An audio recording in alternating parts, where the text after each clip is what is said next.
थोर अर्थतज्ञ, वेगवेगळ्या उपाधी त्यांच्या नावापुढे लागते असे महामानव बाबासाहेब आंबेडकर यांचा जन्म 14 एप्रिल 1891 मध्ये मध्य प्रदेशातील महू गावात झाला आणि बाबासाहेब आंबेडकरांनी आपलं पूर्ण जीवन आपल्या देशासाठी, आपल्या समाजासाठी अर्पण केलं. आपल्या देशाला एक अनमोल अशी घटना दिली. पददलित समाजांचा, स्त्री समाजाचा उद्धार केला आणि अशा या महामानवाचं निर्वाण 6 डिसेंबर 1956 ला झालं. आज त्यांचा 67वा महापरिनिर्वाण दिन. आपल्या प्रशालेच्या वतीनं त्यांना विनम्र अभिवादन करण्यासाठी आपण या ठिकाणी एकत्र आलोय. आजच्या या कार्यक्रमाचं अध्यक्षस्थान आपले प्राचार्य तथा मुख्याध्यापक आदरणीय चेके सर भूषवतील अशी मी त्यांना विनंती करतो. त्याचबरोबर या अभिवादन सभेसाठी विचारमंचावर उपस्थित असलेले उपमुख्याध्यापक आदरणीय काळे सर, संचालक प्राध्यापक दत्ता देशमुख सर, पर्यवेक्षक सोळंके सर, ज्येष्ठ शिक्षक कुलकर्णी सर, सावसक्के सर, प्राध्यापक अरुण आहेर सर, कांबळे सर, प्राध्यापक बनसोडे सर, कुलकर्णी सर आणि माझे सर्व सहकारी विद्यार्थी मित्र हो, या ठिकाणी आपण आपल्या प्रशालेच्या वतीनं सर्वप्रथम बाबासाहेब आंबेडकरांच्या प्रतिमेचं पूजन करूया. आपल्या कार्यक्रमाचे अध्यक्ष आदरणीय चेके सर व विचारमंचावरील मान्यवरांना विनंती करतो की बाबासाहेब आंबेडकरांच्या प्रतिमेचं त्यांनी पुष्पमाला अर्पण करून पूजन करावं.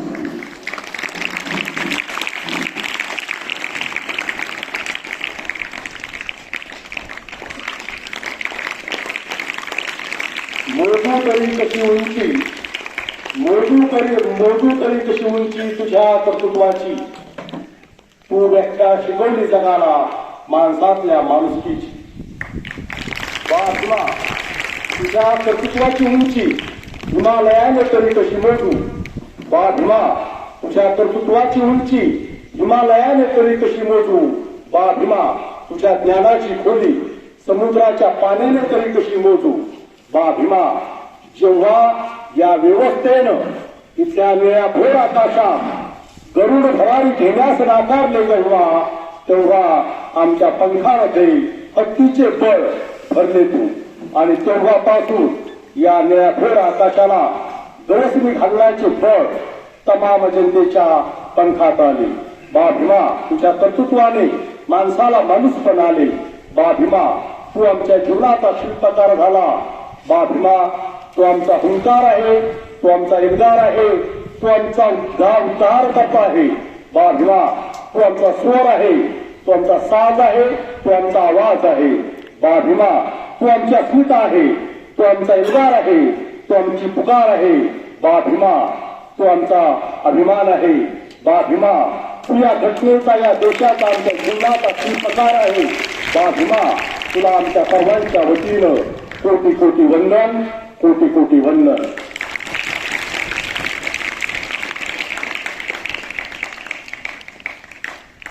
या ठिकाणी माझे सर्व सहकारी बांधव हे या ठिकाणी प्रतिपूजन करायला येतील. त्याचबरोबर विद्यार्थ्याच्या वतीने एक विद्यार्थी आणि मुलींच्या वतीने एक विद्यार्थिनी समोर यायचं आहे. या पटकन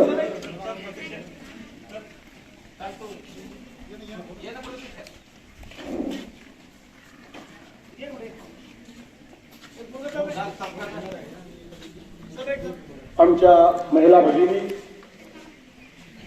आपण सर्वांनी या ठिकाणी प्रतिमा पूजन करून आपल्या प्रशालेच्या वतीनं महामानवाला अभिवादन करायचं आहे.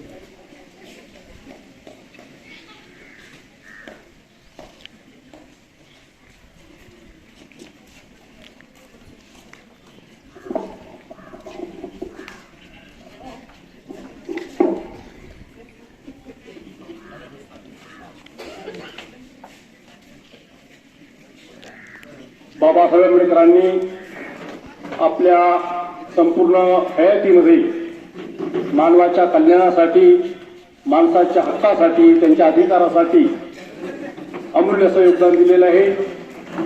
भारतीय राज्यघटनेच्या माध्यमातून सर्व भारतीयांना मतदानाचा अधिकार, समानतेचा अधिकार, स्वातंत्र्याचा अधिकार, भाषण स्वातंत्र्य, विचार स्वातंत्र्य, अभिव्यक्ती स्वातंत्र्य ते सर्व बाबासाहेब आंबेडकर आपल्याला घटनेच्या माध्यमातून दिलेले आहे.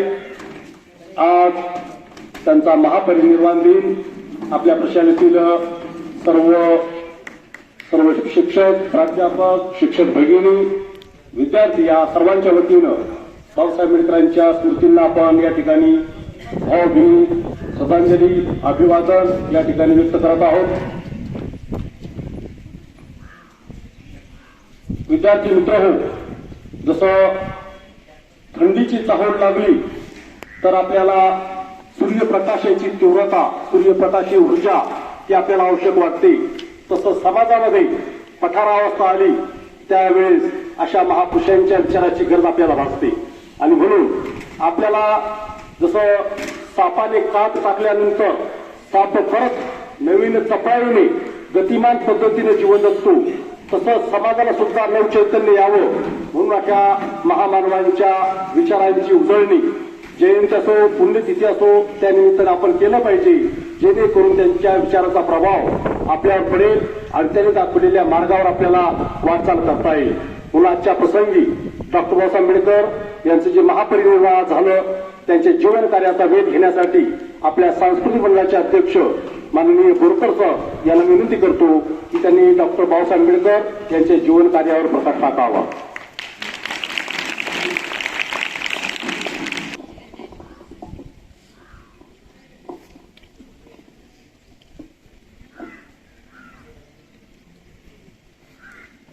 सर्वप्रथम महामानव, भारतरत्न, विश्वरत्न, बोधिसत्व, ज्ञानाचा अथांग सागर डॉक्टर बाबासाहेब आंबेडकर यांच्या स्मृती दिनानिमित्त, महानिर्वाण दिनानिमित्त त्यांच्या स्मृतीला अभिवादन करतो. आजच्या या कार्यक्रमाचे अध्यक्ष आपले प्रज्ञा भास्करराव शेके सर, या कार्यक्रमासाठी मंचावर उपस्थित असलेले आपल्या प्रशालेचे उपमुख्याध्यापक आदरणीय काळे सर, आपल्या संस्थेचे संचालक आदरणीय प्राध्यापक दत्ताजीराव देशमुख सर, उपप्राचार्य आदरणीय झटे सर, आपले पर्यवेक्षक आदरणीय सोळंके सर, विचार मंचावरील माझे सर्व बंधू भगिनी आणि विद्यार्थी मित्रमैत्रिणी, मित्र हो,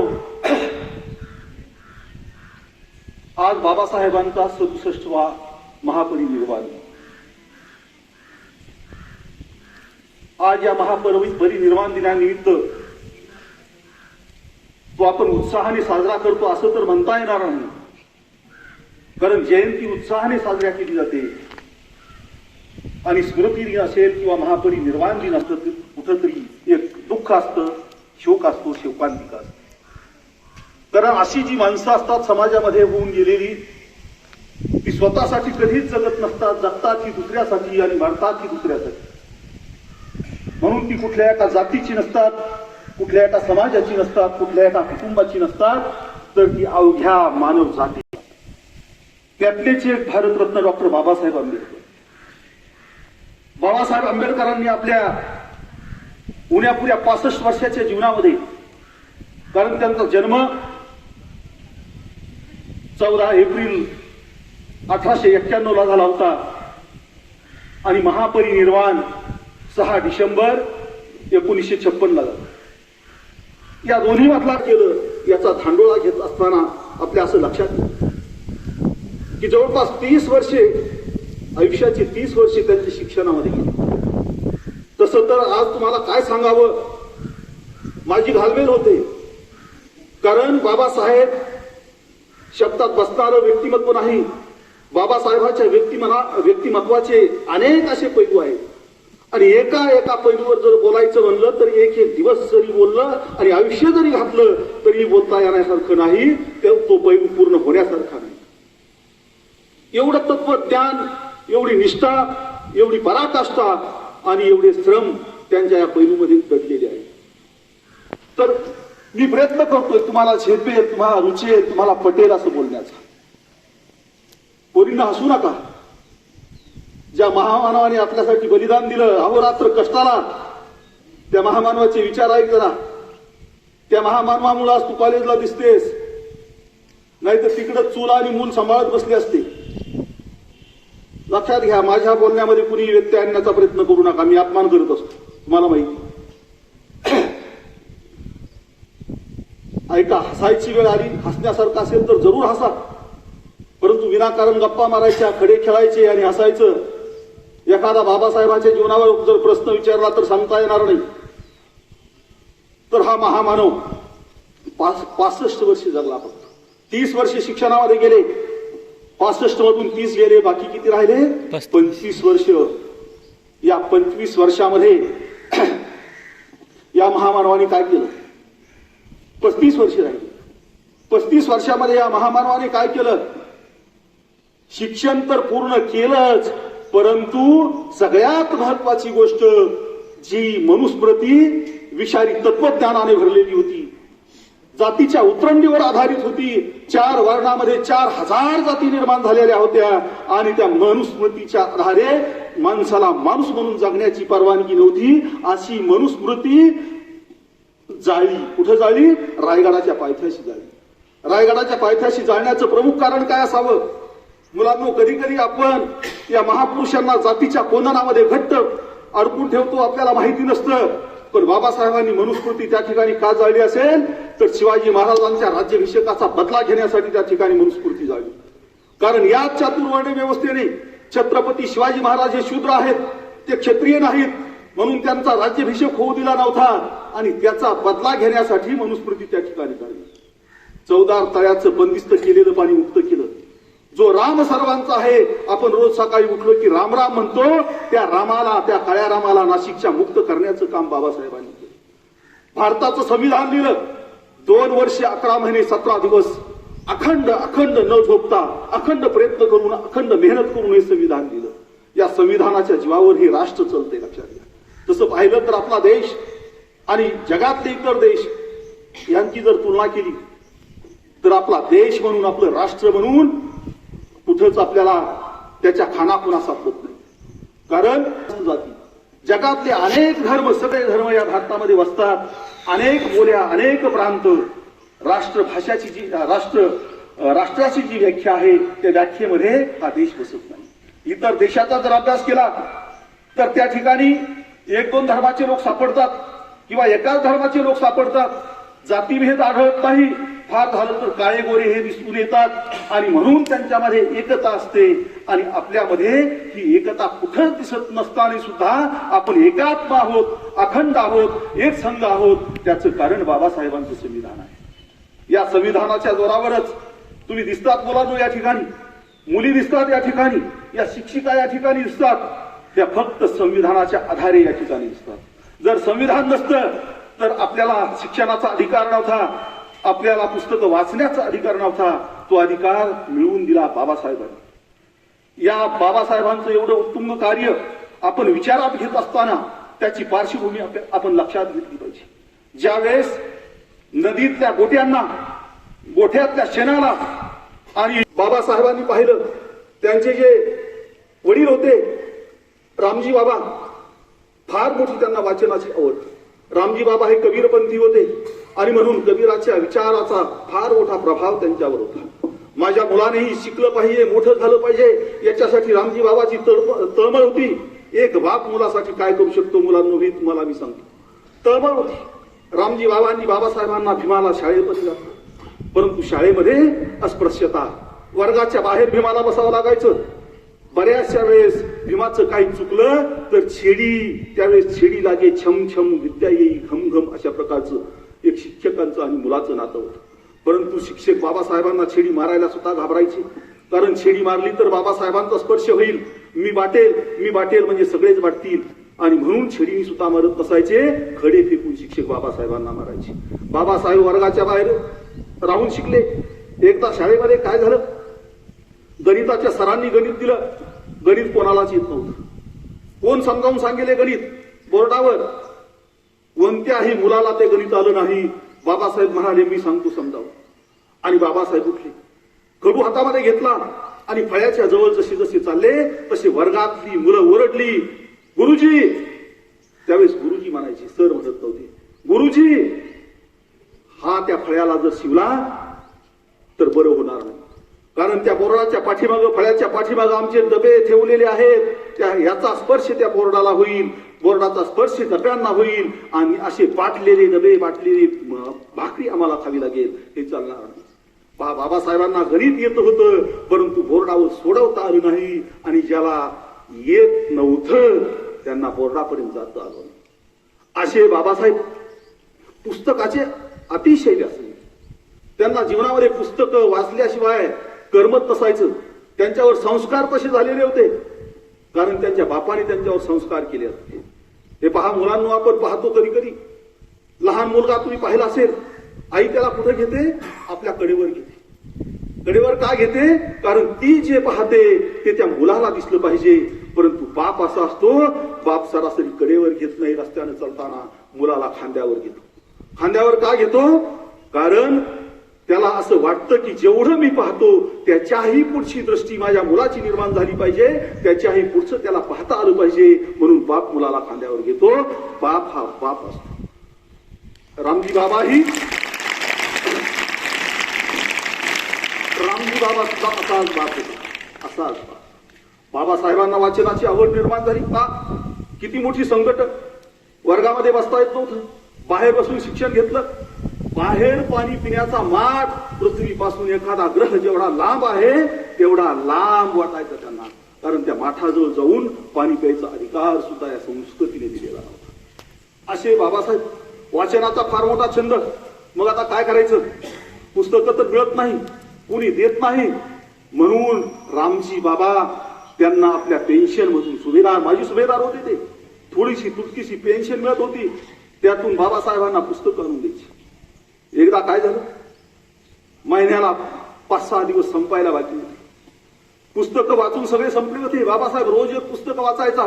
मी फक्त तुम्हाला झेपेन, तुम्हाला पटेल, तुम्हाला रुचे असं आज बोलणार आहे, मी फार तत्वज्ञानाच्या खोलामध्ये शिरणार नाही. 5-6 दिवस महिना संपायला बाकी होते. बाबासाहेबांनी सांगितलं, भीमानी सांगितलं, बाबा महिना संपायला अजून 6 दिवस बाकी, माझी सगळी पुस्तक वाचून झाली, आता हे माझे 6 दिवस बेकार जाणार, आता मी काय करू.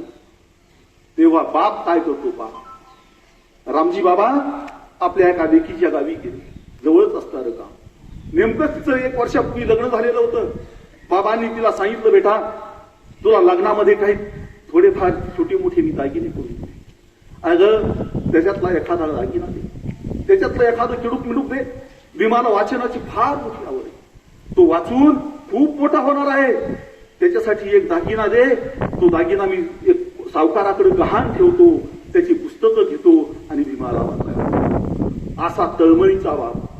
अशा तळमळीतून त्या बाबांनी पुस्तकं भीमरावांना दिले, आंबेडकरांना दिले, म्हणून भीमराव मोठे होऊ शकतो. एकदाची गोष्ट मित्रांनो, बाबासाहेब मॅट्रिकची परीक्षा द्यायला तालुक्याच्या ठिकाणी गेले. बरोबर घरचं कोणी नाही, बरोबर फक्त बाप. रामजी बाबा, परीक्षा सुरू झाली, एक छोटीशी पत्राची खोली केली, त्या खोलीमध्ये दोघं बापलेक राहू लागले. रामजी बाबा रोज स्वयंपाक करायचे, भीमराव परीक्षेवर आल्याच्या नंतर जेवण करायचे. जेवण करायला बसल्याच्या नंतर भीमराव म्हणायचे, बाबा तुम्ही जेवा ना.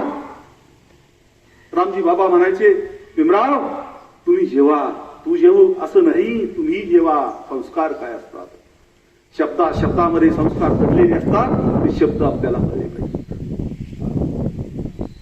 शब्द मारायलाही आणि मरायलाही तयार करतात, शब्द शंडही करतात आणि शब्द थंडही करतात. त्या शब्दाचं महत्व आपल्याला कळलं पाहिजे. बाबा काय म्हणायचे, भीमराव तुम्ही जेव्हा, आम्ही नंतर जेव्हा. पहिला दिवस असाच संपला. दुसऱ्या दिवशी पुन्हा बाबासाहेब परीक्षेवरून आले, जेवायला बसले. पुन्हा आपल्या रामजी बाबाला बोलले, बाबा तुम्ही जेवा ना, आपण दोघं बरोबर जेवू. पुन्हा रामजी बाबा बोलले, भीमराव तुम्ही जेवा, मी नंतर जेवू. तिसऱ्या दिवशी ही तीच पुनरावृत्ती होती. बाबासाहेबांच्या लक्षात आलं. बाबासाहेबांनी सांगितलं, बाबा मी जेवतो आणि या दुरुडीमध्ये पुन्हा एक खास सुद्धा शिल्लक राहत नाही, मग तुम्ही जेवता कुठं? तुम्ही उपाशी राहता ना माझ्यासाठी? तुम्ही का जेवत नाही बाबा?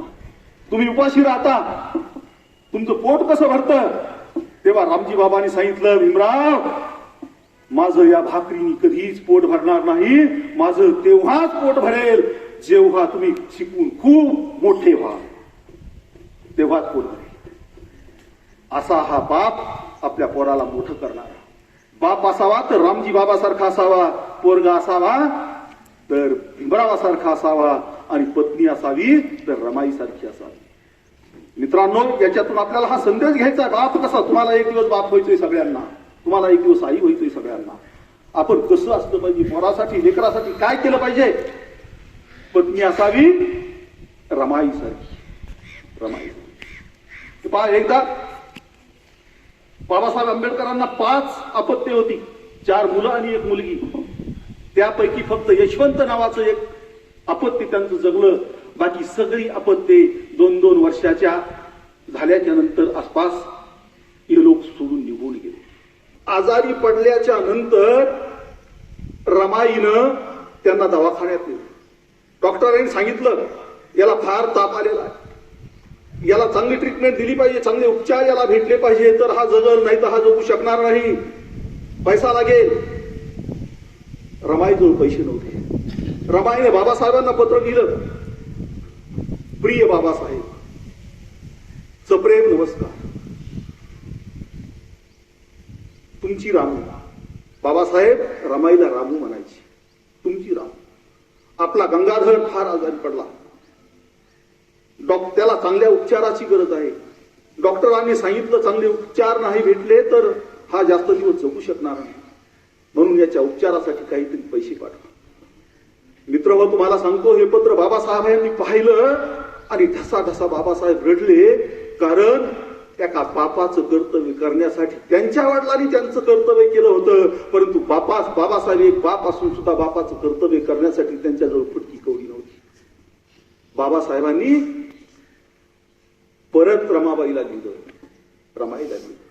रमाईचा तर आग्रह सुद्धा होता यायचा, तुम्ही या, तुम्ही आल्यामुळे तो फुलेल, चांगला होईल. परंतु बाबासाहेबांनी लिहिलं, प्रिय रामू, मी कसा तरी विदेशात शिकायला आलो. तुला काय सांगू, फक्त एक वेळचं जेवण जेवून मी शिकतोय, एक वेळेस पाव खातोय. आणि मी जर पुन्हा भारतामध्ये आलो तर पुन्हा मला इकडे कोलंबो विद्यापीठामध्ये येताच येणार नाही. म्हणून गंगाधर मेला तरीही मरू दे, काळजी करू नकोस. माझा एक मुलगा वाचवण्यासाठी मी जर प्रयत्न करील तर माझे शेकडो समाज बांधव मरून पडतील, त्यांचा उद्धार करता येणार नाही, आणि म्हणून मी भारतामध्ये परत येत नाही. रमाईने हे पत्र पाहिलं आणि किती त्या रमाई रडल्या असतील. आणि त्यांच्या लक्षात मुलाच्या जाण्याचं तर दुःख होतं, गंगाधर वारला ते दुःख होतं, परंतु नवरा एक टाइम जेवतोय तेही पोटभर नाही, उपाशी राहून अभ्यास करतोय. समाजाला शिक्षित करण्यासाठी, समाजाला जागृत करण्यासाठी, रूढी परंपरांच्या समाजाच्या पायामध्ये गुंतलेल्या या शृंखला मुक्त करण्यासाठी. रमाई खूप रडल्या. आणि नंतर रमाईनं निश्चय केला की माझ्याकडून जे एवढं होईल तेवढं मी बाबासाहेबांना मदत करण्याचा प्रयत्न करतो. आणि मग रोज रमाई शेण गोळा करायच्या. मुंबईमध्ये असताना सुद्धा रमाई शेण गोळा करायच्या, त्या शेणाच्या गोवऱ्या थापायच्या, त्या गोवऱ्या विकायच्या, आणि त्यातून जे थोडीफार तुटपुंजी रक्कम येईल ती बाबासाहेबांना कोलंबो विद्यापीठामध्ये पाठवायची. यातून मुलींनो लक्षात घ्या, कठीण प्रसंगामध्ये नवरा जर असेल त्याची पाठराखण कशी करायची, त्याला सहकार्य कसं करायचं, त्याची मदत कशी करायची, हा धडा आपल्याला घेता येतो. पहा, कोलंबो विद्यापीठामध्ये अमेरिकेमध्ये आपण आपल्या गावामधल्या शाळेमध्ये शिकतो, परंतु आपण कसं शिकतो? अनेक प्रलोभनं बाबासाहेबांना सुद्धा होती, जी तुम्हाला असतात. तुम्ही वयात आले की तुम्हाला इकडं तिकडं पाहतात, मन स्वैरभैर होतं, ऐका नाही. एखाद्या मुलाकडे एखाद्या मुलीने जर पाहिलं तर त्याला आमदार झाल्यासारखं वाटतं. नाही का? ही आपली अवस्था आहे. बाबासाहेबांच्या पुढे प्रलोभनं नव्हती. आपण पाहतो प्रत्येकाकडे मोबाईल आहे. आता ती गौतमी पाटील फार मोठा धुमाकूळ महाराष्ट्रामध्ये लावणीच्या रूपाने तिने घातलेला आहे. आपण लगेच सबसे बडी कातील गौतमी पाटील, ही अवस्था आहे. आपण या प्रलोभनाचे केव्हा बळी पडतो आपल्याला हे कळत सुद्धा नाही. बाबासाहेबांच्या पुढे एवढी प्रलोभनं नव्हती का? परंतु ही सगळी प्रलोभनं त्यांनी टाळली. त्यांना चांगली नोकरी मिळत होती, त्यांना विद्यापीठात नोकरी मिळत होती, त्यांना इंग्रज सरकार शिकून आल्याच्या नंतर भारतामध्ये जेज करायला तयार होते. परंतु ही प्रलोभनं, आर्थिक प्रलोभनं. बाबासाहेब स्वतः उपाशी राहिले. पैसा नसायचा. जेव्हा राजरत्न नावाचा त्यांचा मुलगा वारला तेव्हा त्याची दफनविधी करायला नवा कपडा जो लागत असतो ना, तो सुद्धा त्यांच्याकडे नव्हता. माता रमाईनं आपल्या स्वतःच्या अंगावरली साडी, अर्धी साडी फाडली, त्याच्यावर घातली कफन म्हणून आणि त्याला दफन केलं. एवढी हलाखीची स्थिती पहा. आपण बऱ्याच वेळेस मजबुरीने म्हणतो नाही आमची परिस्थिती अशी नाही. अरे लक्षात ठेवा, परिस्थिती माणसाला घडवत ही नाही आणि परिस्थिती माणसाला बिघडत नाही. आपणच परिस्थिती निर्माण करत असतो आणि आपणच परिस्थितीमध्ये सुद्धा बदल करत असतो. ती आपल्यामध्ये हिंमत पाहिजे. हे बाबासाहेबांचं जीवन आणि छत्रपती शिवाजी महाराजांचं जीवन आपल्याला शिकवून जातं. मित्र हो, बऱ्याच वेळेस आपण या महापुरुषांना जातीच्या बंधनात अडकून ठेवतो ना. छत्रपती शिवाजी महाराजांचं आणि बाबासाहेबांचं नातं काय होतं हे मी तुम्हाला सांगतो. ज्योतिराव फुलेंनी छत्रपती शिवाजी महाराजांची समाधी शोधून काढली. पहिला पवाडा लिहिला, कुळवाडी भूषण म्हटलं. त्या ज्योतिराव फुलेंना बाबासाहेबांनी आपलं गुरु मानलं. आणि जेव्हा संविधान लिहिलं बाबासाहेबांनी, बाबासाहेब सांगतात जेव्हा मी संविधान लिहित होतो तेव्हा माझ्या पुढे सगळ्यात मोठा कोणता आदर्श होता तर छत्रपती शिवाजी महाराजांचं स्वराज्य होतं. स्वराज्यामध्ये जातीपातीचा कधी विचार महाराजांनी केला नाही. महाराष्ट्रामध्ये राहणारे जे मावळे असतील ते कोणत्याही जाती धर्माचे असू द्या, ते स्वराज्याचे संरक्षक होते. म्हणून महाराजाचं स्वराज्य ही स्वराज्य होऊ शकते. आणि हाच आदर्श बाबासाहेबांच्या समोर होता. म्हणून बाबासाहेब कोणतंही आयुष्यातलं कोणतंही पत्र जेव्हा त्यांनी लिहिलं, पहिल्यांदा त्या पत्रावर ते जय शिवराय लिहायचे. केवढा मोठा शिवाजी महाराजांचा त्यांनी आदर्श घेतला होता लक्षात घ्या. पहिल्यांदा त्यांनी त्या पत्रावर ते जय शिवराय लिहायचे, नंतर ते पत्र लिहायला सुरुवात करायची. असे बाबासाहेब, मी सांगितलं ना कितीही बोललं तरी कमी आहे. अनेक उदाहरणं.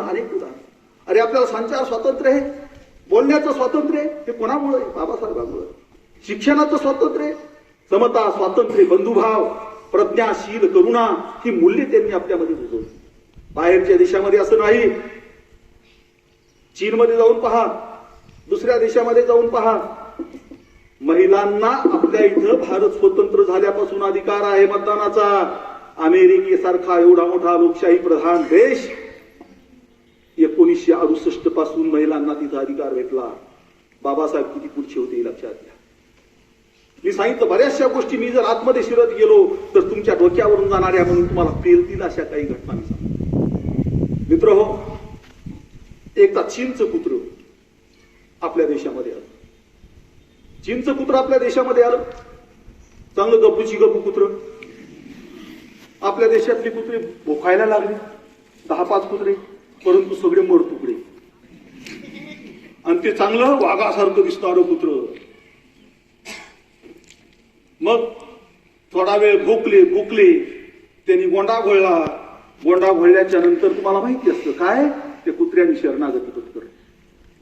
आणि नंतर मग त्यांची मैत्री झाली. आपले कुत्रे त्यांना विचारू लागले भारतातले, अरे तू कुठून आलास? तो म्हणे मी चीनमधून आलो.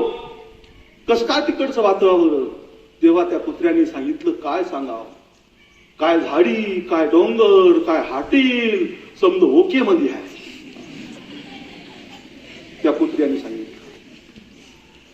अरे बघ तू इकडे काय आलास? इकडे आम्हाला खायला भाकरी मिळत नाही, आलास कशाला? त्या कुत्र्याने सांगितलं, तिकडं सगळं आहे, फक्त तिकडं फुंकता येत नाही, भोगता येत नाही. हा भोगण्याचा अधिकार म्हणजे बोलण्याचा अधिकार आपल्या सर्वांना, जे हजारो वर्षापासून ज्यांची तोंड बंद होती, शिवलेली होती, शब्द असून सुद्धा व्यक्त करता येत नव्हते, व्यक्त होता येत नव्हतं, त्या सर्व मुख्यांना बाबासाहेबांनी वाचा दिली.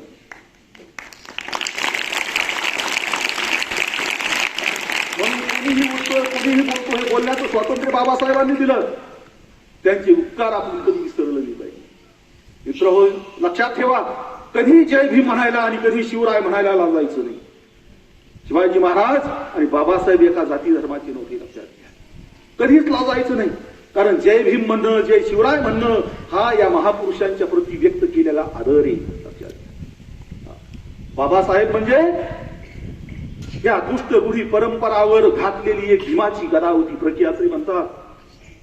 बाबासाहेब म्हणजे भ्रष्ट जाती व्यवस्थेचा कोथळा बाहेर काढणारी वाघनगरी होता.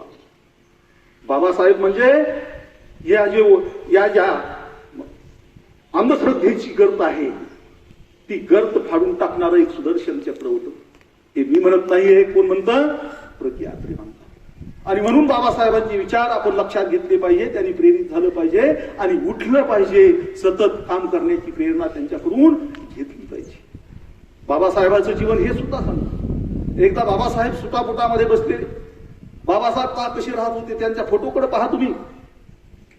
त्यांचा पुतळा सुद्धा जर तुम्ही पाहिला तर तुमच्या लक्षात येईल. एका हातामध्ये त्यांचं संविधान आहे. 32 पदव्या घेतल्या होत्या बाबासाहेबांनी, सोपी गोष्ट नाही. आणि जवळपास 23 पुस्तकं लिहिली होती. ते पत्रकार होते, लेखक होते, राजनीतिज्ञ होते. सगळ्या गोष्टीवर त्यांचं सखोल चिंतन त्यांनी केलं होतं. तेवढं सांगायला सुद्धा वेळ नाही. असे बाबासाहेब, एका बगलेमध्ये संविधान, एक हात असा समोर केलेला, बोट असं समोर केलेलं. काय सांगतंय ते बोट? कुणी म्हणेल ते दिल्लीकडे इशारा करतात सत्ता काबीज करण्यासाठी, कुणी अजून काही सांगेल, परंतु त्यांचा तो हात, त्यांचं ते बोट हा इशारा करतं की तुम्ही समोर पहा, तुम्ही पुढचं पहा. आणि पुढं काय असतं? आपलं भविष्य असतं. ते भविष्य तुम्ही घडवा. बाबासाहेब नुसते तत्वज्ञानी नव्हते, तर रात्रंदिवस त्या तत्वज्ञानाच्या मार्गावर चलत चलत कष्ट करणारे एक महान नेते होते. अनेक उद्योजक त्यांनी तयार केले. एकदा बाबासाहेब बसती प्रवास करत होते. एका स्टँडवर मध्ये एक भिकारी आला आणि बाबासाहेबाला म्हणाला, मला काही भीक द्या. बाबासाहेबांनी सांगितलं, मी तुला भीक देईल, परंतु तू मला काय देशील? त्यांनी सांगितलं, मी तर भिकारी आहे, माझ्याजवळ काय आहे द्यायला? बाबासाहेबांनी सांगितलं, जो दुसऱ्याला काही देऊ शकत नाही त्याला दुसऱ्याला मागण्याचा अधिकार नाही. आणि बाबासाहेब त्याला काही न देता त्या बसमधून उतरून गेले. भिकाऱ्यांनी चिंतन केलं, हा कोण महापुरुष, हा काय म्हणतो? त्यांनी विचार केला. रात्रभर झोप नाही आली. मग त्याच्या लक्षात आलं, माझ्याजवळ काहीच द्यायला नाही, परंतु या स्टँडमध्ये काही फुलांची झाडं आहेत, काही फुलांची रोपं आहेत. मी जर असं केलं की यातली फुलं सकाळी सकाळी आलो आणि तोडली आणि भिकेच्या मोबदल्यात कुणाला फुलं दिली तर किती चांगलं होईल. आणि दुसऱ्या दिवसापासून त्यांनी सुरू केलं. भीक मागायचा, भिकेच्या मोबदल्यामध्ये 1-2 फुलं त्या माणसाला द्यायचा. पूर्ण गावभर, तालुकाभर त्याची चर्चा झाली. अरे हा भिकारी भिकेच्या मोबदल्यात फुलं देतोय, त्याला भीक भरपूर मिळू लागली. भीक भरपूर मिळू लागली. पुन्हा नंतर एक दिवस बाबासाहेब त्याच स्टँडवर आले बसमध्ये. बाबासाहेबांकडे गेला तो, त्यांनी फुलं दिली आणि हे पहा, तुम्ही मला सांगितलं होतं ना काहीतरी द्यावं दुसऱ्याला. बाबासाहेबांनी आपल्या जवळची जे काही थोडेफार असतील ₹1-2 ते त्या भिकाऱ्याला दिले. आणि भिकाऱ्याला उतरताना सांगितलं, आज तू भिकारी नाहीस, तू व्यावसायिक आहेस. बाबासाहेब निघून गेले. भिकाऱ्याच्या डोक्यामध्ये प्रकाश पडला आणि खाली उतरून उंच आकाशाकडे पाहून त्यांनी सांगितलं, मी भिकारी नाही, मी व्यावसायिक आहे. नंतर त्यांनी फुलाचा धंदा हळूहळू वाढवला. आणि पुन्हा 4 वर्षानंतर त्याच स्टेशनवर जेव्हा बाबासाहेब आले तेव्हा सुटापुटामध्ये फक्त एक बाबासाहेब नव्हते, तर दुसरा तो व्यावसायिक भिकारी सुद्धा होता. दुसऱ्याला व्यवसायाला लावणार हे नेतृत्व. अशा कितीतरी घटना बाबासाहेबांच्या जीवनातल्या. वेळ कमी आहे, गारवा जास्त आहे. मित्र हो, या महामानवाने आपल्यासाठी एवढं काही केलं की ते शब्दामध्ये त्याचं वर्णन करता येत नाही. विषारी तत्वज्ञानाने भरलेला हौद त्यांनी पालथा केला. आपल्याला रूढी परंपरेच्या गर्तेतून सोडवलं. विषारी परंपरेच्या संस्कारातून आपल्याला मुक्त केलं. आणि हा महामानव 6 डिसेंबर 1956 साली कायमचा विसावा. अशा या महामानवांना वंदन करत मी एवढंच म्हणेल, घायाळ पाखरांना पंख दिले तू, घायाळ पाखरांना पंख दिले तू, मुक्या वेदनांना शब्द दिले तू, तुझ्याच चेतनेने जगण्यास अर्थ आला, युगायुगांच्या शोषितांचा उद्धार तूच केला, युगायुगांच्या शोषितांचा उद्धार तूच केला. जय हिंद, जय हिंद, जय शिवराय, जय हिंद. अतिशय सुंदर, प्रभावी आणि जबरदस्त पद्धतीनं बोरकर सरांनी बाबासाहेब आंबेडकरांच्या जीवन कार्याचे आढावा घेत असताना वेगवेगळ्या पैलूंना त्यांनी हात घातला, सखोल असं मार्गदर्शन केलं. धन्यवाद सर. यानंतर आपल्या कार्यक्रमाचे अध्यक्ष आदरणीय चिके सर यांना विनंती करतो की त्यांनी अध्यक्षीय समारोप करावा. जगामध्ये ज्या आतापर्यंतच्या जगाच्या इतिहासामध्ये एकाच माणसाला जगाने जी पदवी अर्पण केली, द सिम्बॉल ऑफ नॉलेज. अनेक शास्त्रज्ञ झाले असतील, अनेक समाजशास्त्रज्ञ झाले असतील, वेगवेगळ्या शाखांचे शास्त्रज्ञ असतील, परंतु ज्या व्यक्तीबद्दल फक्त असं एकमेव व्यक्तीबद्दल बोललं जातं, कोलंबिया विद्यापीठामध्ये डॉक्टर बाबासाहेब आंबेडकरांचा पुतळा आहे आणि त्याच्यावर असं लिहिलेलं आहे की द सिम्बॉल ऑफ नॉलेज. ज्ञान काय असतं आणि ज्ञान सूर्य काय असतो हा या व्यक्तीकडे पाहून त्या महामानवाला भारतरत्न डॉक्टर बाबासाहेब आंबेडकरांना सर्वप्रथम आज महापरिनिर्वाण दिनानिमित्त विनम्र अभिवादन करतो. आदरणीय व्यासपीठावर उपस्थित सर्व मान्यवर, माझे सर्व सहकारी बंधू, भगिनी, विद्यार्थी मित्र, मैत्रिणींनो, आताच सरांनी बाबासाहेबांच्या जीवन कार्यावर प्रकाश टाकला. खरं म्हणजे त्यांच्या सोबत जी काही माणसं, बाबासाहेबांच्या सोबत ज्या माणसांनी काम केलं, खरं ते कोण आज आपल्या सोबतही नसतील, परंतु त्यांच्याही आयुष्याचं सोनं झालं. त्यांच्या जन्मापासूनचा काळ, त्यांच्या मृत्यूपर्यंतचा काळ आणि त्यांच्या मृत्यूपासून आजपर्यंतचा काळ हे जवळपास वर्ष सारखीच आहेत.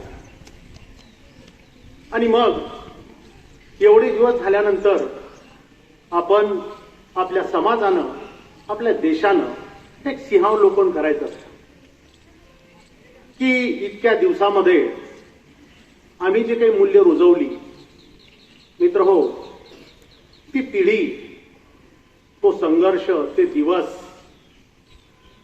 काहीही नसताना ही माणसं येणाऱ्या हजारो पिढ्यांना मार्गदर्शन करत राहतील, इतकं मोठं काम त्यांनी केलेलं आहे. बाबासाहेबांनी जीवनाचं असं एकही क्षेत्र सोडलं नाही. समाजकारणी तर ते होतेच, राजकारण त्यांच्याबद्दल बोलण्यासाठी काही गोष्टी बाबासाहेबांनी आले ते इतके परखड होते, बंड हे त्यांच्या रक्तातच होतं. परंतु इतक्या प्रतिकूल परिस्थितीनंतर सुद्धा आपला जर एखादा व्यक्ती जर वाईट बोलला तर आपण लगेच सोडाच्या भावनेनं, बदल्याच्या भावनेनं वागतो. बाबासाहेबांच्या जीवनामध्ये आपल्यापेक्षा 1000 पट संघर्ष आले, अपमान आले, ते त्यांनी गिळले आणि त्यांनी त्याच्यावर विजय कशावर मिळवला तर आपल्या विद्वत्तेवर. की त्यांनी सांगितलं की शिक्षण हेच या सगळ्यावरचा उपाय आहे. सामाजिक लोकशाही आपण विद्यार्थी मित्र निर्माण केली, परंतु खऱ्या अर्थानं मानवी जीवन जे आपण जे जगतो त्यासाठी पैसा म्हणजे अर्थ सगळ्यात महत्वाचा आहे.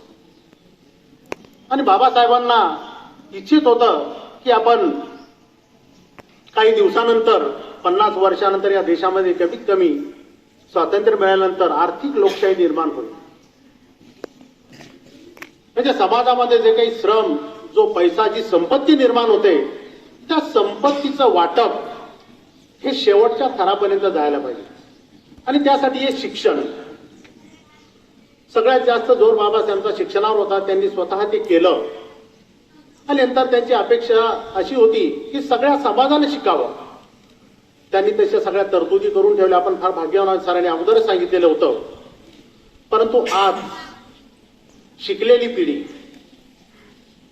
आणि इतर समाज याच्यामध्ये इतकं अंतर पडलेलं आहे. आर्थिक लोकशाहीबद्दल ज्यांना अर्थशास्त्राचा थोडा अभ्यास आहे, भारतातली 85% संपत्ती 2% लोकांकडे आहे आणि उरलेल्या 98% लोकांकडे देशातली फक्त 15% संपत्ती आहे. एक कल्पना करा, आपण त्या 15% आहोत सगळे. आपल्या वाट्याला फक्त 15% संपत्ती. मग कुठं निर्माण केली आपण आर्थिक लोकशाही? नाही, आपण नाहीये. आता तरी आपण विचार करू लागलो, ते बघू लागलो. हे बाबासाहेबांचं स्वप्न आपल्याला अजूनही पूर्ण करायचं.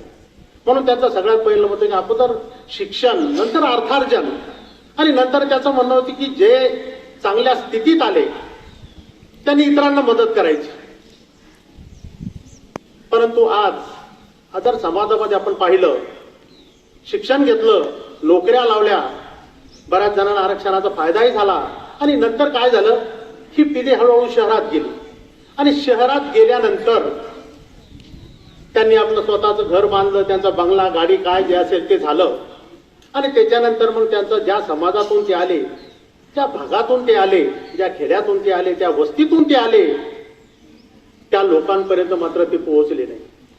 90% लोक फक्त आपला संसार, आपलं कुटुंब, बस आपली थोडीफार नातेवाईक आणि बस आपलं जीवन आणि मुलाबाळाचं शिक्षण याच्यामध्येच रममान झाले. 1939 मध्ये तत्कालीन व्हायसरॉय लॉर्ड लॉन लिथगो त्यावेळेला त्यांनी बाबासाहेबांची भेट घेतली. मग बाबासाहेबांनी सांगितलं की आमच्याकडे तर पैसे नाहीत, परंतु तुम्ही आमच्या काही विद्यार्थ्यांना परदेशी शिक्षणासाठी पाठवा. मग त्यांनी सांगितलं की बाबासाहेब, की मी इंग्रजांच्या खर्चात, त्यांच्या ह्याच्यानुसार, इंग्रजांचं राज्य होतं त्यावेळेला, 15 विद्यार्थ्यांना विलायतेला पाठवतो, इंग्लंडला पाठवतो शिक्षणासाठी. तुम्ही सांगाल तिथं पाठवतो, सगळा खर्च त्यांचा तिथं राहण्याचा वगैरे आमचं सरकार करेल. बाबासाहेबांनी होत करू 15 तरुण निवडले, त्यांना पाठवलं आणि एक 16वा तरुण होता, त्याचा नंबर लागला नाही. पण त्यांना बाबासाहेब सांगितलं, बाबासाहेब माझ्यावर थोडेसे पैसे आहेत, मी माझ्या पैशानं जाऊ का? मग तो म्हणाला, काही हरकत नाही, तुझी तयारी असेल तर तू जा. आणि तो तरुण त्यांच्यासोबत 16वा तरुण तिथं गेला आणि त्यानंतर ज्यावेळेला ते परत आले, जो स्वतःच्या खर्चानं त्या ठिकाणी गेला, त्या व्यक्तीचं नाव होतं बॅरिस्टर राजाभाऊ खोब्रागडे. दलित चळवळीचा ज्यांनी अभ्यास केला असेल त्यांना हे नाव अतिशय, दादासाहेब गायकवाड असतील, बॅरिस्टर राजाभाऊ खोब्रागडे असतील, यांची नावं. आणि हा पक्षांनी गेलेला हा तरुण 39ला गेल्यानंतर जेव्हा भारतात परत आला आणि त्यांना आपलं संपूर्ण आयुष्य बाबासाहेबांच्या सोबत आणि त्यानंतर समाजाच्या शेवटच्या क्षणापर्यंत समाजाच्या उत्कर्षासाठी केलं. आणि मग 18 मार्च 1956ला आग्र्याला बाबासाहेब एका सभेमध्ये बोलत होते. बॅरिस्टर राजाभाऊ खोब्रागडे त्या ठिकाणी होते. पण त्याने विचारलं की राजाभाऊ, तू एकटाच मला या चळवळीमध्ये काम करताना दिसतो आणि मग उरलेले आपले 15 कुठे गेले, की ज्यांना आपण इंग्रजांना पैसे घेऊन त्यांना पाठवलेलो, ते कुठंच नव्हते. की ते काय झाले नंतर, की ते स्वतःच्या संसारात जमले, मोठे झाले. मग बाबासाहेबांनी सहज म्हटलं की माझ्या या काही शिकलेल्या लोकांनीच मला धोका दिला. आज परिस्थिती तशी आहे विद्यार्थी मित्रांनो, जी माणसं खेड्यातून शहरात आली सगळ्या समाजाची, ती आज फक्त स्वतःच्या संसारात रमलेली आहे.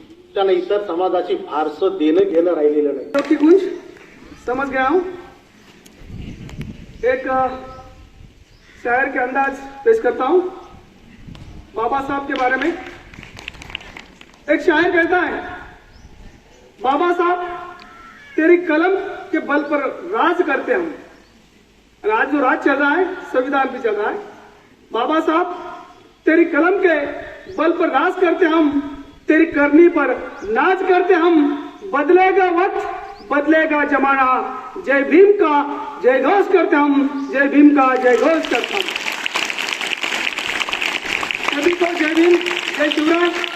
आज के इस कार्यक्रम के अध्यक्ष प्राचार्य चेकेसर जी, आदरणीय मंच पर उपस्थित सभी भाई और बहनों तथा जिनकी वाणी से बाबा साहब के चरित्र पर, जिन्होंने काफी प्रभावी ढंग से, विद्रोही रूप से हमें ज्ञात कराया, ऐसे बोरकर सर सभी को मैं सांस्कृतिक विभाग की ओर से साधुवाद देता हूं, उनका आभार ज्ञापित करता हूं और अध्यक्ष महोदय की ओर से कार्यक्रम समाप्ति की घोषणा करता हूं।